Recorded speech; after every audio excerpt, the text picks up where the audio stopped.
What's up everybody, this is Andrew from 4Runner Customs bringing you another Toyota how-to video. Before we get into it, if you want to check out some Toyota content that's actually entertaining, be sure to look up my main channel, 4Runner Customs, or if you want to see some custom built and designed mods for these vehicles, check out 4runnercustoms.com. Now let's get into the video. So today we're here with my 4th generation 4Runner and we're going to be troubleshooting exactly how to fix your vehicle when your brake lights are out. Now for me, this happened just a couple days ago and I had to troubleshoot a few different things to figure out what was wrong.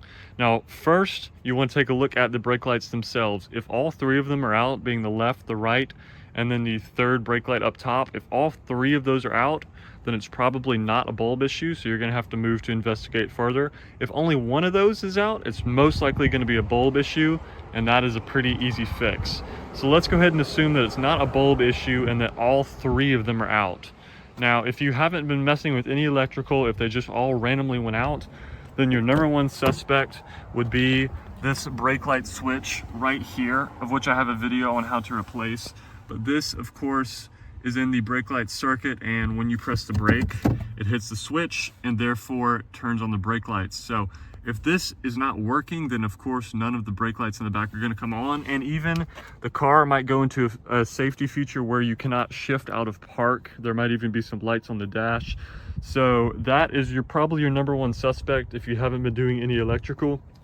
But for me, I had been doing some electrical on the third brake light specifically, and so I checked the switch was good, and that led me into the engine bay itself.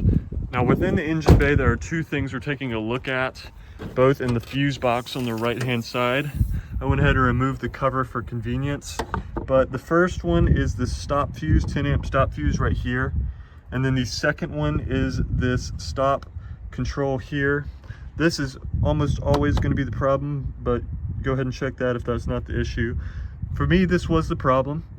The fuse had ended up getting blown, so I had to go in here and replace this 10 amp fuse here, and once I did that, I was good to go. So those are the three main issues you need to take a look at if your brake lights are not working. Hopefully this helped, and I'll see you in the next one.